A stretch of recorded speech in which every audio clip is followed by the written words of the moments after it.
दोस्तों आज की वीडियो में हम जानेंगे बच्चों में रोज़ाना यूज होने वाली टैबलेट के बारे में। कौन कौन सी ऐसी मेडिसिन होती है जो बच्चों में सबसे ज़्यादा यूज़ की जाती है। यहाँ पे आप देख सकते हैं हमने बच्चों की सबसे ज़्यादा चलने वाली मेडिसिन के बारे में बहुत ही अच्छे से हिंदी और इंग्लिश में बताया है। तो आज मैं आपको बच्चों में सबसे ज़्यादा यूज होने वाली मेडिसिन और उनकी डोज के बारे में अच्छे से बताऊँगा। आप एक एक मेडिसिन को समझते जाए और साथ ही साथ स्क्रीनशॉट भी ले लें ताकि आप अच्छे से इन नोट्स को 2-4 बार आराम से रीड कर सकें। अगर आप इस वीडियो को देख लेते हैं तो आपको डोज मेडिसिन की और कितने टाइम मेडिसिन देनी है इस तरह से कोई भी प्रॉब्लम नहीं होगी।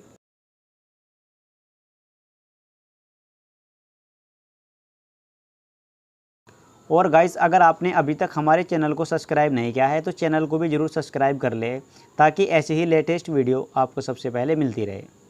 सबसे पहले हम जानेंगे एजिथ्रोमाइसिन के बारे में। देखिए यहाँ से मैं आपको पढ़ाना शुरू करता हूँ। सबसे पहले मैं आपको एक पूरा नोट्स दूंगा, यानी एक मेडिसिन के बारे में पूरी इन्फॉर्मेशन दूंगा, आपको अच्छे से समझा दूंगा। उसके बाद आपने एक स्क्रीनशॉट ले लेना है। फिर मैं आपको सेकंड मेडिसिन के बारे में बताऊंगा, उसको आपने अच्छे से समझना है और फिर उसके बाद स्क्रीनशॉट लेना है। इस तरीके से आपने जितनी भी मैं आपको मेडिसिन बताऊँगा सबके आपने ऐसे ही स्क्रीनशॉट ले लेने हैं ताकि आपके पास सारे नोट्स कंप्लीट हो जाए। और ये नोट्स आपने 2-3 बार रोज़ाना पढ़ने हैं, इससे आपको अच्छे से सारी डोज क्लियर हो जाएगी। तो चलिए वीडियो स्टार्ट कर लेते हैं। सबसे पहले हम जान लेते हैं एजिथ्रोमाइसिन के बारे में। तो दोस्तों एजिथ्रोमाइसिन एंटीबायोटिक्स होता है जो कि बैक्टीरियल इन्फेक्शन में यूज़ किया जाता है और स्पेशली एजिथ्रोमाइसिन को थ्रोट इन्फेक्शन हो जाने पर यूज़ किया जाता है, जैसे टॉन्सिलाइटिस मतलब गले में दुखान होती है या गले में चुभन होती है, गले में सूजन आ जाती है, गला बंद हो जाता है। इस तरह के इन्फेक्शन में एजिथ्रोमाइसिन यूज़ किया जाता है। अब किस वजह से ऐसा होता है, जैसे ठंडा पानी पी लिया या फिर कुरकुरे वगैरह चिप्स वगैरह बच्चे ने खा लिए हैं जिसकी वजह से गला बिल्कुल बंद हो गया है, गले में दुखान हो गई है या सूजन आ गया है, ऐसी कंडीशन में एजिथ्रोमाइसिन को यूज़ किया जाता है। और इसके अलावा आप इसे ईयर इन्फेक्शन मतलब कान में कोई इन्फेक्शन हो जाता है या आइज़ में कोई इन्फेक्शन हो जाता है, नोज़ में कोई इन्फेक्शन हो जाता है या लंग्स में कोई इन्फेक्शन हो जाता है, स्किन से रिलेटेड कोई इन्फेक्शन हो जाता है, ऐसी कंडीशन में भी एजिथ्रोमाइसिन को यूज़ कर लेते हैं। बाकी थ्रोट इन्फेक्शन को ठीक करने में इसका सबसे इफ़ेक्टिव रिजल्ट होता है।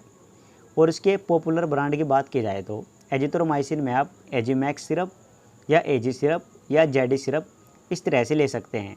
और ये आपको 50 mg की ड्रॉप या फिर 100 mg का सिरप या 200 mg का सिरप या फिर अडल्ट में 250 mg या 500 mg वाली टैबलेट मिल सकती है। अब मान लीजिए हमने कोई 100 ml का सिरप लिया है और एजिथ्रोमाइसिन की डोज मैं आपको बताता हूँ। एजिथ्रोमाइसिन की डोज होती है 10 mg पर kg पर डे, यानी आप इसे पूरे दिन में सिर्फ एक बार दे सकते हैं। और जो भी हमने सस्पेंशन लिया है ये मैं आपको अच्छे से क्लियर कर दूँ, ये पॉइंट आपको बहुत अच्छे से समझना है। जो भी हमारे पास सस्पेंशन है 100 mg या फिर 200 mg या फिर 50 mg, मतलब जितने भी mg का हमारे पास सस्पेंशन होता है उस पर लिखा आता है ईच 5 ml। एग्जाम्पल के तौर पे हमारे पास एजी सस्पेंशन है और ये 100 mg में है तो इस पर लिखा आएगा एजी 100 mg ईच 5 ml, यानी इसके हर 5 ml में 100 mg है। इसी तरह अगर 200 mg का है तो इसके हर 5 ml में 200 mg है। यहाँ तक सारी बात बिल्कुल क्लियर। यानी अगर कोई 50 mg की ड्रॉप है तो उसके अंदर हर 5 ml में 50 mg होगा, और अगर 100 mg का है तो उसके हर ईच 5 ml में 100 mg होगा, और अगर 200 mg का है तो उसके हर 5 ml में 200 mg होगा। ये आपने ध्यान रखना है, उसके हिसाब से ही डोज कैलकुलेट होगी। अब मान लीजिए कोई 10 किलो का बच्चा है और हमारे पास एजी 100 mg वाला है तो 10 × 10 बराबर 100 mg, यानी बच्चे को 100 mg देना है। अब हमारे पास 100 mg का ही सिरप है और अभी मैंने आपको बताया ईच 5 ml, यानी इसके हर 5 ml में 100 mg है, यानी हमने 5 ml बच्चे को पूरा दिन में देना है। पूरे दिन में हम सिर्फ एक बार बच्चे को 5 ml दे सकते हैं। इसी तरह अगर 200 mg का सिरप है तो 2.5 ml हो जाएगा, क्योंकि उसके 5 ml में 200 mg होगा और बच्चे को देना है 100 mg, तो उसके हाफ में यानी 2.5 ml में 100 mg हो जाएगा। तो इस तरीके से हमें डोज कैलकुलेट करनी है। चलिए अब आगे बढ़ लेते हैं। यहाँ पर आप एक स्क्रीनशॉट ले लीजिए डोज का और इसे आप अच्छे से याद करिए। 2-4 बार याद करेंगे तो आपको अच्छे से याद हो जाएगी। अब हम जान लेते हैं सिफिक्सिम एंटीबायोटिक के बारे में। सिफिगजिम भी बहुत इफ़ेक्टिव एंटीबायोटिक है जो बहुत ज़्यादा यूज़ किया जाता है। इसे भी बैक्टीरियल इन्फेक्शन हो जाने पर यूज़ किया जाता है, जैसे गैस्ट्रो इंटेस्टाइनल ट्रैक्ट, जिसे जीआई बोलते हैं। जीआई मतलब मुंह और हिप्स के बीच का जो एरिया होता है, जैसे स्मॉल इंटेस्टाइन या लार्ज इंटेस्टाइन, मतलब छोटी बड़ी आंतों में इन्फेक्शन हो जाता है, या फिर पेट में दर्द होता है, या खाना अच्छे से डाइजेस्ट नहीं हो पाता है, जिसे इंडाइजेशन बोलते हैं। ऐसी कंडीशन में सिफिगजिम को यूज़ किया जाता है। और इसके अलावा आप इसे यूटीआई इन्फेक्शन में भी यूज़ कर सकते हैं। यूटीआई मतलब यूरिन करते टाइम जलन होती है, या फिर यूरिन में ब्लड आता है, यूरिन रुक रुक कर आता है, यूरिन के आसपास की जो मसल्स होती है उसमें पेन होता है। ऐसी कंडीशन में भी आप इसको यूज़ कर सकते हैं। और इसके अलावा नोज़ का इन्फेक्शन, मतलब नाक में कोई इन्फेक्शन हो जाता है, या typhoid fever, skin infection, skin पर रैशेस हो जाते हैं या लाल चकत्ते हो जाते हैं, थ्रोट इन्फेक्शन, गले में कोई इन्फेक्शन हो जाता है, इस तरह की कंडीशन में सिफिगजिम सिरप को यूज़ किया जाता है। और स्पेशली सबसे ज़्यादा इसे जीआई में यूज़ किया जाता है, यानी गैस्ट्रो इंटेस्टाइनल में सबसे ज़्यादा यूज़ किया जाता है। और इसके पॉपुलर ब्रांड की बात की जाए तो इसमें आप जिफी सिरप ले सकते हैं जो सबसे ज़्यादा फेमस है। इसके अलावा टैक्सिम ओ ले सकते हैं, सैफी सिरप ले सकते हैं। इस तरह से कोई अच्छी कंपनी का ले सकते हैं। और सिफिगजिम की डोज की बात की जाए तो सिफिगजिम की 8 mg पर kg पर डे डोज होती है। और बीडी यानी आप इसे दिन में 2 बार दे सकते हैं। एजिथ्रोमाइसिन पूरे दिन में सिर्फ 1 बार दिया जाता है, और सिफिगजिम बीडी यानी दिन में 2 बार दिया जाता है। और कितना mg? 8 mg पर kg पर डे, यानी अगर 10 किलो का बच्चा है तो 8 × 10 यानी 80 mg बच्चे को पूरे दिन में दे दिए। मान लिया हमारे पास 100 mg का कोई सिरप है और बच्चे को कितना देना है? 80 mg। तो जब हम आपस में कैलकुलेट करेंगे तो 4 ml हमारा रिजल्ट आ जाएगा। यहाँ पे मैंने आपको डायरेक्ट बता दिया है। अगर मैं आपको कैलकुलेशन भी करके दिखाऊंगा तो वीडियो फिर ज़्यादा लंबी हो जाएगी। तो आप सिंपल सी कैलकुलेशन कर सकते हैं, 8 × 10 बराबर 80। और सिरप हमारे पास कितना है? 100 mg का। तो जैसे ही हम इसे मतलब कैलकुलेट करेंगे तो 4 ml हमारा रिजल्ट आ जाएगा। तो इस तरीके से हमें दवाई देनी है। अब हम जानेंगे सेफोडॉक्सिम एंटीबायोटिक्स के बारे में। ये भी बहुत पुराना और इफ़ेक्टिव एंटीबायोटिक है। इसका भी बहुत इफ़ेक्टिव रिजल्ट देखने को मिलता है, और स्पेशली इसे कफ़ को ठीक करने के लिए सबसे ज़्यादा यूज़ किया जाता है। सेफोडॉक्सिम का कफ़ को ठीक करने के लिए बहुत इफ़ेक्टिव रिजल्ट होता है। जैसे लंग्स इन्फेक्शन हो जाता है, लंग्स इन्फेक्शन की वजह से खांसी हो जाती है, या थ्रोट इन्फेक्शन की वजह से खांसी हो जाती है। ऐसी कंडीशन में सेफोडॉक्सिम को यूज़ किया जाता है। और इसके अलावा आप इसे टाइफाइड फीवर या यूटीआई इन्फेक्शन, जैसे अभी मैंने आपको बताया यूटीआई इन्फेक्शन, या स्किन का infection, eye infection, ear infection या नोज़ का इन्फेक्शन, इस तरह के इन्फेक्शन में भी जो कि बैक्टीरिया से होते हैं, ऐसे में भी आप इसे आराम से ट्राई कर सकते हैं। और इसके पॉपुलर ब्रांड की बात की जाए तो इसमें आप गुडसेफ सस्पेंशन या सिफोफ्रोक्स ले सकते हैं। और सिफोडॉक्सिम की डोज की बात की जाए तो सिफोडॉक्सिम 10 mg पर kg पर डे होता है। ये भी दिन में 2 बार दिया जाता है, यानी बीडी आप इसे दिन में 2 बार दे सकते हैं। 10 mg पर kg पर डे इसकी डोज होती है। इसी तरह अगर आपके पास सिफोडॉक्सिम 100 mg का है और आपने उसे मतलब कोई 10 किलो का बच्चा है तो वही 10 × 10 बराबर 100, और 100 mg का ही सिरप है, तो आपने 5 ml बच्चे को देना है। कैसे? डिवाइड डोज में, क्योंकि ये सुबह और शाम आपको देना है बीडी, तो 2.5 ml आप सुबह और 2.5 ml शाम इस तरीके से दे सकते हैं। यहाँ तक सब क्लियर? आप एक एक नोट्स का, जो मैं आपको एक ड्रग्स के बारे में पूरी इन्फॉर्मेशन दे देता हूँ, वहाँ पर आप अच्छे से समझने के बाद एक स्क्रीनशॉट ले सकते हैं। चलिए नेक्स्ट आगे बढ़ लेते हैं। और अगर आपको हमारी ये वीडियो अच्छी लग रही है तो प्लीज़ आप हमारी वीडियो को लाइक कीजिए और चैनल को भी ज़्यादा से ज़्यादा सब्सक्राइब कीजिए। और जो हमारे दोस्त मेडिकल स्टूडेंट हैं जो इस लाइन से जुड़े हैं, आप उनको ये वीडियो ज़्यादा से ज़्यादा शेयर कीजिए ताकि सबको अच्छे से जो है डोज कैलकुलेट करना आ जाए। तो चलिए अब हम जान लेते हैं सबसे फेमस पैरासीटामोल के ऊपर। पैरासीटामोल NSAIDs कैटेगरी का होता है, जो कि फ़ीवर को ठीक करने के लिए यूज़ किया जाता है। पैरासीटामोल को करीब करीब सभी लोग जानते हैं। फ़ीवर को कम करने के लिए इसे यूज़ किया जाता है। और पैरासीटामोल में मैं आपको पॉपुलर ब्रांड बता दूँ, इसमें आप कालपोल सिरप या Edwin syrup, Crocin syrup, T98 syrup इस तरह से ले सकते हैं। और इसकी डोज़ की बात की जाए तो पैरासीटामोल की 15 mg पर kg पर डोज होती है। अभी मैंने आपको बताया पर डे, यानी इसे दिन में 1 बार देना है या 2 बार देना है। अब मैं आपको बता रहा हूँ 15 mg पर kg पर डोज, यानी जिस टाइम हमने डोज देनी है उस टाइम उस बंदे को इतनी डोज चाहिए, क्योंकि पर डोज मैं आपको बता रहा हूँ, पर डे नहीं। आप इसे एक बार अच्छे से रीड करिए, यहाँ पे मैं लिख देता हूँ, इसे रीड कीजिए।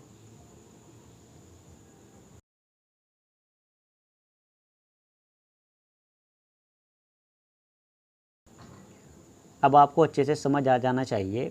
यानी हमारे पास जैसे कोई 100 mg का कोई सिरप है और हमारे पास 10 किलो का बच्चा है, हमने उसे वो दवाई देनी है, तो 15 × 10 यानी 150 mg बच्चे को दवाई देनी है। तो आपने 150 mg सुबह और 150 mg दोपहर और 150 mg शाम, इस तरीके से आपने दवाई देनी है।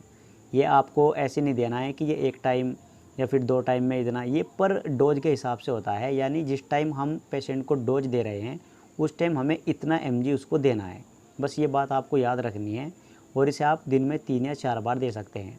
4 या 6 घंटे बाद दोबारा से हम पैरासीटामोल को दे सकते हैं। चलिए अब हम आगे बढ़ लेते हैं।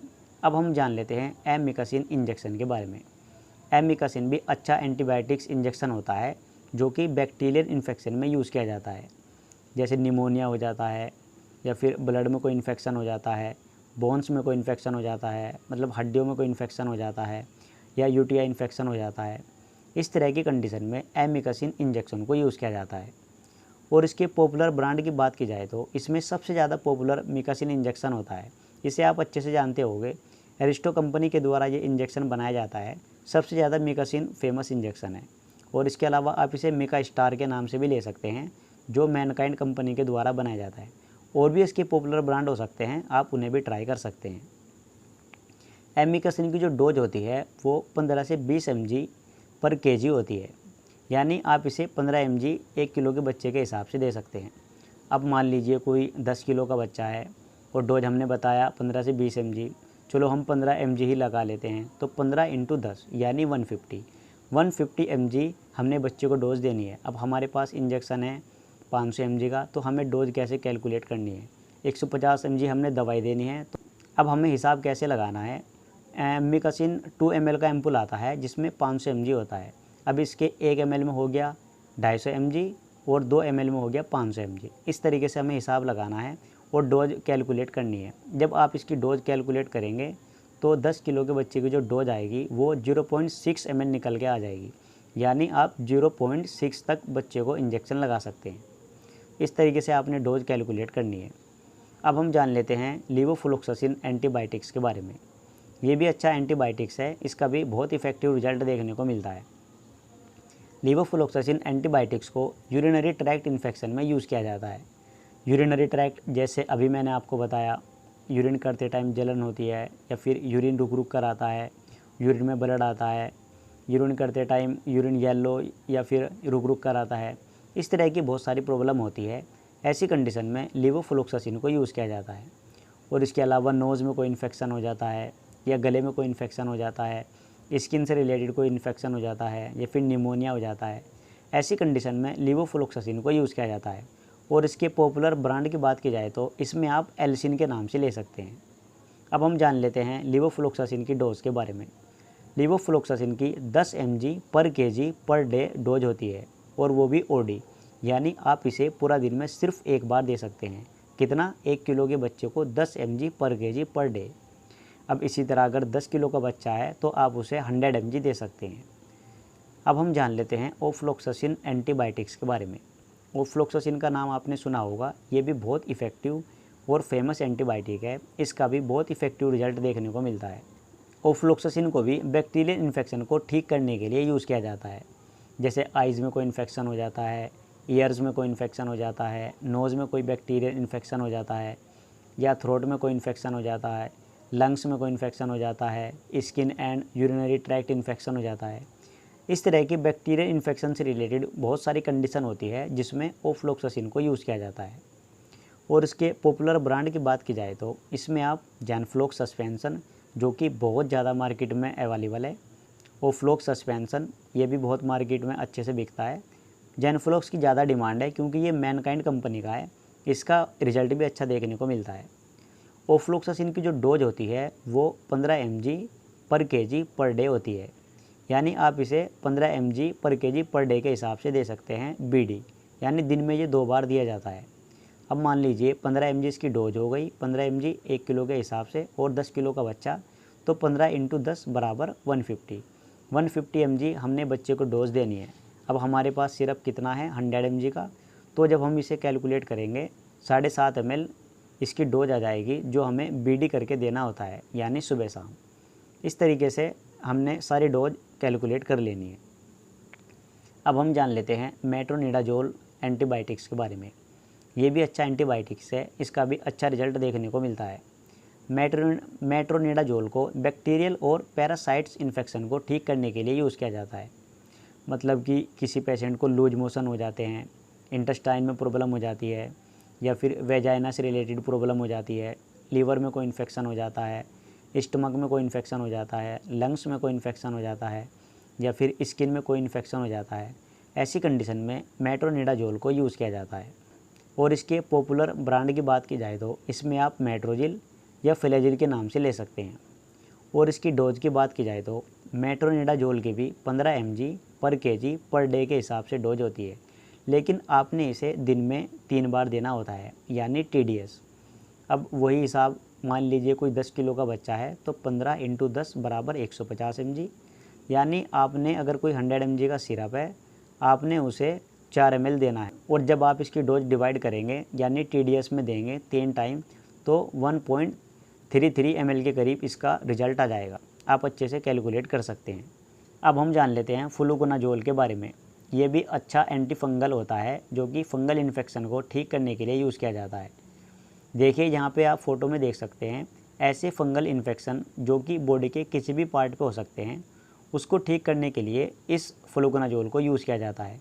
और ये कहीं पे भी हो सकते हैं, जैसे माउथ पे हो सकते हैं, या थ्रोट में हो सकते हैं, लेग्स पे हो सकते हैं, मतलब हमारे पैरों पर हो सकते हैं, बॉडी के किसी भी हिस्से पर हो सकते हैं, तो उसमें फ्लूकोनाजोल टैबलेट को यूज़ किया जाता है। अब इसमें आप न्यूफोस टैबलेट ले सकते हैं जो कि बहुत ज़्यादा फेमस है, मैनकाइंड कंपनी के द्वारा बनाई जाती है, या फिर फोरकैन टैबलेट ले सकते हैं, ये सिप्ला कंपनी के द्वारा बनाई जाती है।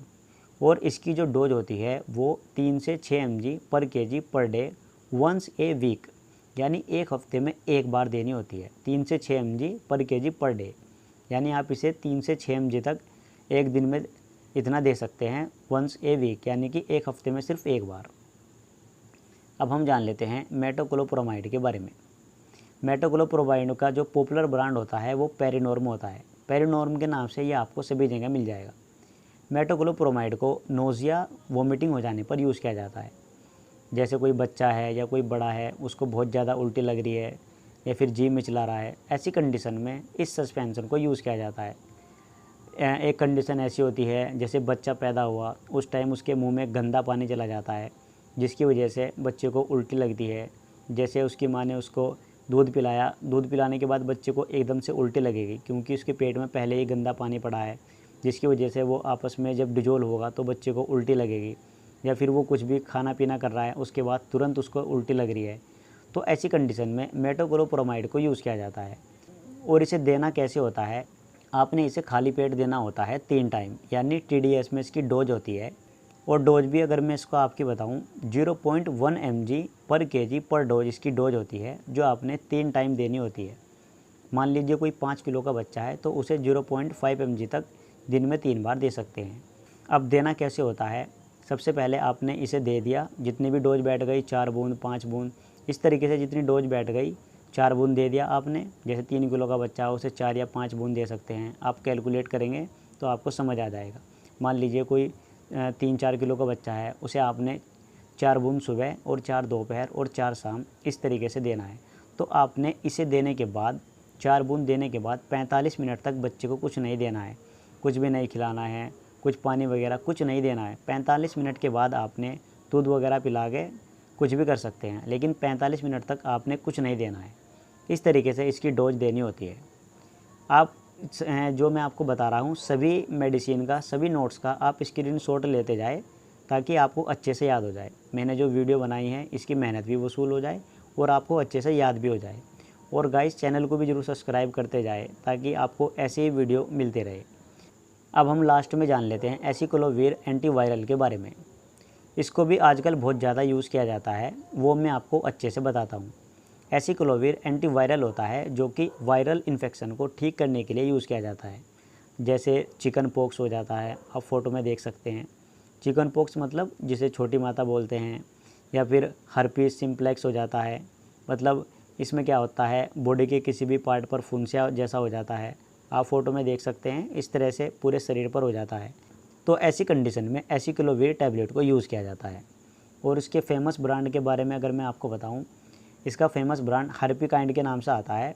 हर्पीकाइंड से ये आपको 200 mg या 400 mg या 800 mg से मिल जाएगी। अब इसकी डोज कितनी होती है, एसिक्लोविर की जो डोज होती है वो 80 mg पर kg पर डे होती है। और इसे आपने दिन में 4 बार देना होता है। सबसे शुरू में सुबह 8 बजे, फिर 12 बजे, फिर 4 बजे, फिर 8 बजे, यानी हर 4 घंटे बाद आपने इसकी डोज देनी होती है। और कितनी, 80 mg पर kg पर डे। अब आप देख लीजिए आपका बच्चा कितना बड़ा है, जैसे 10 किलो का है तो 800 mg बच्चों को आपने दवाई देनी है। तो ऐसे आप डोज कैलकुलेट कर सकते हैं। यहाँ पे मैंने सारी कैलकुलेशन दे दी है, अगर आप इसको कैलकुलेट करोगे तो यहाँ पे इसकी डोज आ जाएगी। वैसे मैं आपको डायरेक्ट कैलकुलेशन करके दिखा देता हूँ, जो मैंने यहाँ पे दिखाया हुआ है ये इसकी डोज आ जाएगी। अगर मैं सारी कैलकुलेशन आपको करके दिखाऊंगा तो वीडियो जो है बहुत लंबा हो जाएगा। और अभी मैंने आपको कुछ मेडिसिन के बारे में बताया है और कुछ अभी रह गई है, जिसका मैं नेक्स्ट पार्ट बनाऊंगा पार्ट 2 के नाम से। तो दोस्तों बस आज की वीडियो में इतना ही, मिलते हैं किसी नई वीडियो के साथ।